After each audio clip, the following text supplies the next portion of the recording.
Salut les Topiens! C'est toujours un contexte de crise pour la Walt Disney Company qui, à chaque fois qu'elle présente des résultats financiers depuis le retour du PDG Bob Iger, il y a comme qui dirait une sorte de tension de petite électricité dans l'air, car il est difficile de redresser la barre. Malgré tout, Bob Iger ne dévie pas de sa route et continue d'affirmer sa vision sur l'investissement dans les domaines créatifs, la restructuration de Disney+, et donc du coup le plan social dans les services marketing, l'investissement dans les parcs à thème. Et donc cette semaine, Bob Iger a surpris tout le monde, encore une fois pour rassurer le marché, rassurer les investisseurs, les analystes financiers, en annonçant la sortie de Vaiana 2. Mais d'où sort ce classique d'animation qui sera donc programmé à la fin de cette année et dont des premiers visuels ont été montrés cette semaine? Mais d'où sort ce film et pourquoi on n'en a jamais entendu parler jusque-là? Mais en fait, ce film, il a toujours existé. C'était à l'origine une série prévue sur Disney+, qui avait été mise en production à l'époque même où Bob Chapek, le PDG précédent de la Walt Disney Company, pensait que l'avenir des studios de divertissement, c'était avant tout le streaming.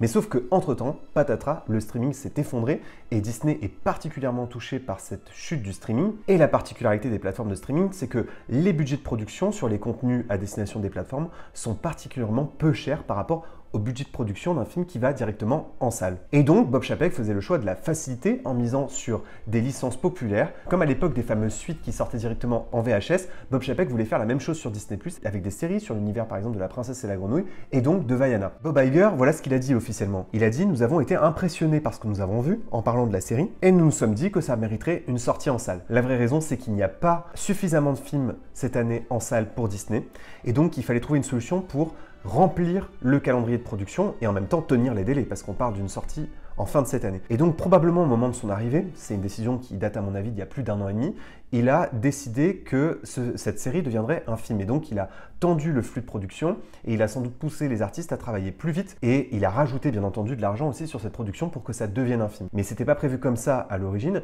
et il y a eu un précédent comme ça dans l'histoire de la Walt Disney Company, c'était au moment de la sortie de Toy Story 2 qui aurait dû être normalement une sortie en VHS, gérée par Disney d'ailleurs, pas par Pixar, et finalement John Lasseter a récupéré le projet, il a remonté le film et finalement c'est redevenu un film qui est sorti directement en salle. Mais ensuite ça a donné lieu à des années de tension entre Pixar et Disney sur la base d'un line-up qui était beaucoup trop resserré avec des sorties beaucoup trop régulières qui entraînaient parfois des mises en production un peu laborieuses. En 2023, l'année a été catastrophique au box-office pour Disney. The Marvels, La Maison Hantée, mais surtout l'échec de Wish en face de blockbusters déjà emblématiques comme Oppenheimer et Barbie. La priorité pour Bob Iger, c'est de mettre un stop aux contenus originaux pour aller vite rechercher les licences emblématiques du studio et remettre un peu de cash dans la machine. Et aujourd'hui, la stratégie, elle est simple pour Bob Iger. Ce sera simplement de publier ces grands classiques d'animation sur les plateformes de streaming après une sortie en salle, mais il n'est plus question d'investir massivement dans la plateforme de streaming. Il n'est plus question non plus d'aller chercher de nouveaux abonnés. La plateforme de streaming, elle est là, elle existe, mais elle n'est plus la priorité de la Walt Disney Company. Il faut savoir que Bob Iger a communiqué un nombre d'abonnés à sa plateforme de streaming qui est inférieur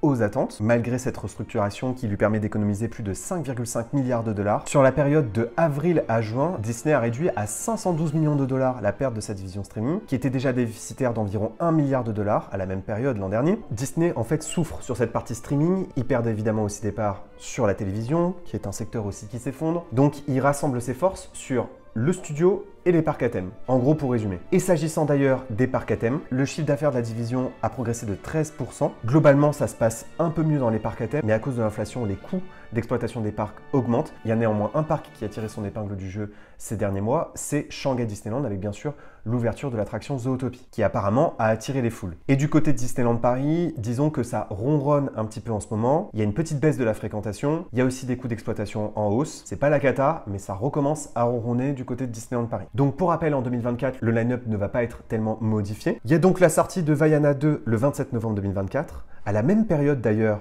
il y aura Mufasa, le Roi Lion. Je me demande d'ailleurs s'ils vont pas même le décaler pour favoriser Vaiana, on verra. Il y a bien sûr aussi la sortie de Deadpool 3, désormais distribué par Disney via son studio Century Fox. La sortie la plus attendue, c'est en juin 2024, Vice Versa 2. Et il y a aussi La Planète des Singes prévue le 24 mai 2024.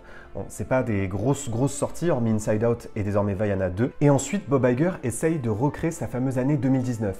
l'année sur laquelle il a misé sur les plus grandes licences de la Walt Disney Company pour obtenir une année record au box-office au cinéma. C'était Le Roi Lion, La Reine des Neiges 2, Star Wars 9. Cette année-là, elle est programmée pour 2026, une année de suite. Il y aura d'abord Zootopie 2, prévu le 26 novembre 2025, qui sera réalisé par Byron Howard et Rich Moore. Pendant ce temps-là, La Reine des Neiges 3 et Toy Story 5 ont été déplacés à 2026, en sachant que Frozen 3 et Frozen 4 seront un seul et même arc narratif, c'est donc un film en 2 parties. Et pour ce qui est de Toy Story, on en sait désormais un peu plus. On sait qu'il y a le retour, bien entendu, de Andy. Toy Story 4 était le premier film entièrement basé sur l'univers de Bonnie, l'enfant qui a remplacé Andy à la fin de Toy Story 3. Ce nouvel opus de Toy Story se concentrera sur la nouvelle vie que mène Andy à la fac, et justement parce qu'il est malheureux, les jouets vont essayer de l'aider d'une autre façon. Et du côté de Star Wars, il y a aussi eu une annonce assez forte, celle de la sortie de The Mandalorian and Grogu, un film dérivé de l'univers de la série. Là encore, une fois la preuve qu'ils désinvestissent Disney+ pour repasser sur des grosses productions prévues en salle.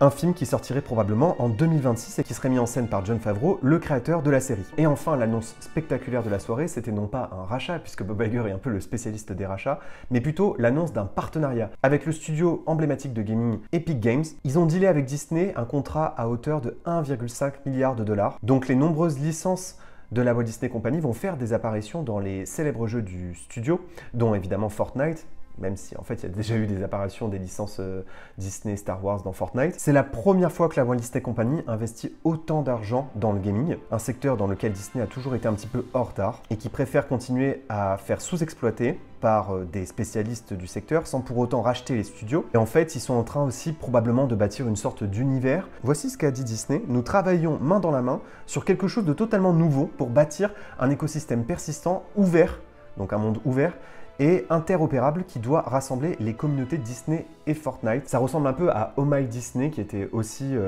un univers qui rassemblait toutes les grandes licences Disney, qui aurait dû un peu fonctionner de cette façon en monde ouvert via une application. Mais ça continue d'aller dans le sens de la ligne directrice principale de Bob Iger, qui est celle de continuer à investir dans les studios créatifs et de désinvestir dans les univers marketing. Et pour ce qui est des parcs à thème, il est encore trop tôt pour se prononcer, puisque c'est bien sûr à la D23 Expo qu'on en saura plus cet été. Et on en reparlera d'ailleurs sur la chaîne. Il s'agit probablement des D23 les plus importantes de l'histoire de la Walt Disney Company, qui doit répondre à l'arrivée du parc Universal Epic Universe. Des annonces fortes avec un investissement record qui concernera sans doute aussi Disneyland Paris. Mais comme je vous l'ai dit, on en reparlera bientôt sur la chaîne. N'hésitez pas à partager vos impressions sur ces annonces. Et merci d'avoir regardé cette vidéo. Les Topiens, n'oubliez pas que vos rêves sont éternels.